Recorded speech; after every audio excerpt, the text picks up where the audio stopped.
देखिए, कहीं ना कहीं हमारी जो फेडरेशन हैं उन पे जो आधिपत्य है, जो जो एकाधिकार है, वो उन्हीं लोगों का है जो कहीं ना कहीं या तो राजनीतिक रूप से या प्रशासनिक रूप से या बड़े उद्योगपति, इन तीन ही वर्गों का हमारी जो स्पोर्ट्स फेडरेशन है उस पर अधिकार रहा है, उनकी ही रही है।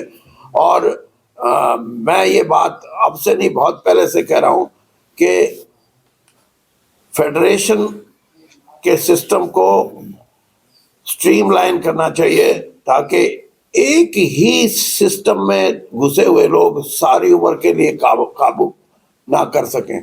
और कल ही एक बयान आया है और वो उसको मैं ठीक मानता हूं कि जैसे रेसलिंग फेडरेशन था, इलेक्शन तो हो गया, लेकिन जो जिनकी वोट थी स्टेट फेडरेशन, वो तो वही थी।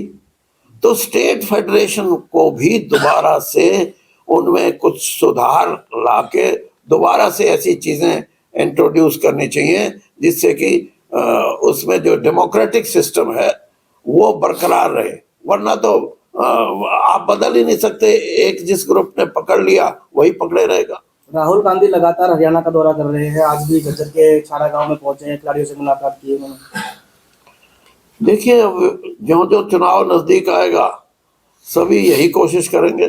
मैं भी गोहाना इसीलिए आया हूँ कि कुछ ना कुछ अपनी बात कहूँ। राहुल गांधी गांव में आए हैं, वो भी अपनी बात बोलने के लिए आए हैं और उस वर्ग को बोलने के लिए आए हैं जो गांव में बसता है, गांव से जिसके संबंध है। और ये प्रक्रिया चलेगी। मुख्यमंत्री जी भी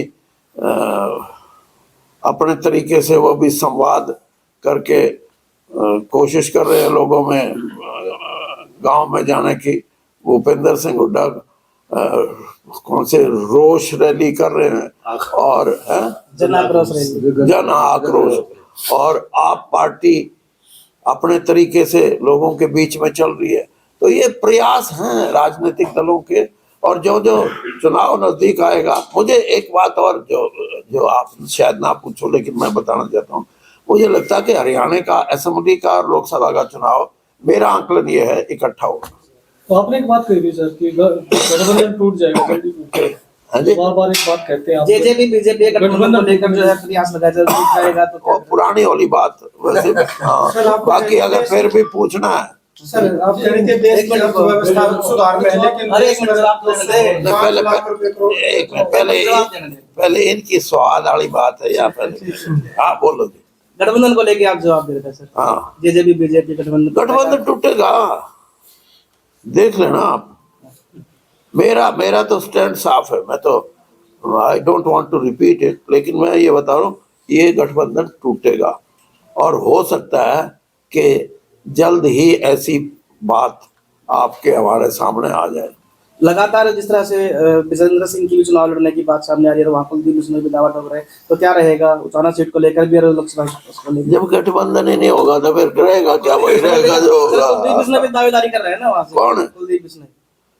कुलदीप दावेदारी तो कोई भी करता है चुनाव में। किसान विजेंद्र सिंह की क्या रहेगी? दावेदारी से आप ये अंदाजा मत लगाओ कि कुलदीप बिश्नोई कर रहा है। कोई भी कर सकता है, कुलदीप बिश्नोई क्यों? कैप्टन अभिमन्यु भी कर रहा है, बराड़ा भी कर रहा है, वो गंगवा भी कर रहा है, और नाम लूं दो चार। तो आपका स्टैंड क्लियर है, तो विजेंद्र सिंह वहां से चुनाव लड़ेगा? ये विजेंद्र सिंह से पूछो तो ज्यादा अच्छा है। बाकी ये है कि वो वहां से चुनाव जीता हुआ है और अच्छी वोटों से जीता है और 21 साल की प्रशासनिक सेवाओं से राजनीति में प्रवेश किया है। तो कौन सी ऐसी बात आएगी जिसके बारे में ये सोचा जाए कि विजेंद्र सिंह लड़ेगा? नहीं लड़ेगा, बिल्कुल लड़ेगा। और मेरी तो परसों भी बात हुई थी उससे। एक सर ये है उन्होंने यही कहा कि मेरी प्राथमिकता राजनीति में लोकसभा का चुनाव लड़ने की है। उनकी अपनी सोच है, खैर उसमें हम तो दखल नहीं देते, लेकिन मैं उसके मन की बात बता रहा हूँ आपको। एक अजय जी, अभी अजय चौटाला ने ये कहा सर कि चौधरी वीरेंद्र सिंह कभी इनेलो के मंच पर चले जाते हैं, कभी बीजेपी के प्राइमरी मेंबर बोलते हैं, कि वो अपना स्टैंड तो क्लियर करें पहले। ये स्टैंड क्लियर है कि वीरेंद्र सिंह को सब बुलाते हैं, जाएंगे, अकाली दल बुलाएगा वहां भी जाऊंगा, और भी कोई पार्टी सैनी वाली पार्टी बुलाएगी वहां तो मैं मिलता ही रहता हूँ। मेरे दोस्त हैं, एक नहीं 2-3 दोस्त हैं, और सुशील गुप्ता तो मेरे खास मित्र हैं। भूपेंद्र सिंह हुड्डा से भी 15 दिन में, महीने में भेंट होती रहती है। और बताओ, रैली के बाद तो प्रयास लगाए जाते हैं सर, आपने कहा कि भाई कांग्रेस में जाना है, कहीं और जाना है, या पार्टी छोड़ सकते हैं, कई प्रयास लगाए गए। अब आप बताओ तो क्या आपका करूं? क्या stand रहेगा? आप बताओ मैं क्या करूं? आप क्या धमाका आपने खुद देखो, कहा। मेरा स्टैंड क्लियर है कि अगर भारतीय जनता पार्टी अलायंस रखेगी तो मैं भारतीय जनता पार्टी में नहीं हूं। तो अभी तो आपने ये भी कहा कि गठबंधन टूटेगा, 100% टूटेगा, मैं कह रहा हूं, फिर मैं इनकार थोड़ा कर रहा हूं। तो फिर जाने की बात। नहीं, आप ये तब पूछना जब टूट जाए।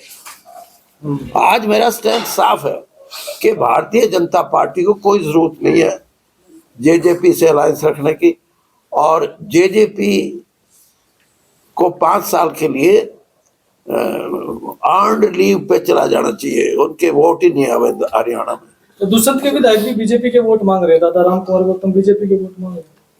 दादा राम कुमार तो फ्री लॉन्चर है, वो तो उसका तो मेरा क्लास फेलो है वो। उसका वोट मांगने से कोई लोग नाराज नहीं होते उनसे, वो कहते हैं दादा मांग सकते हैं। 3 राज्य में जिस तरीके के चुनाव के नतीजे आए, उसमें हरियाणा में किस तरीके का कितना असर पड़ेगा? असर तो देखो जी, कई चीजों का होता है। अब जैसे राहुल जी ने यात्रा की 3600 किलोमीटर की, तो पप्पू शब्द का इस्तेमाल बंद हो गया कि नहीं हो गया? बताओ। वो तो दिग्विजय चौटाला भी कह रहे थे। एक मिनट, आप मैंने अपना जवाब दे रहे दो। इसी तरीके से जब 3 चुनाव जीती है भारतीय जनता पार्टी, तो उसका असर भी ये है कि कांग्रेस ये कह रही है हरियाणा में कि तेजी से करो। अब सुखद परिस्थिति से जब कोई दूसरा बिगुल बजता है तो फिर अटेंशन तो होना पड़ता है।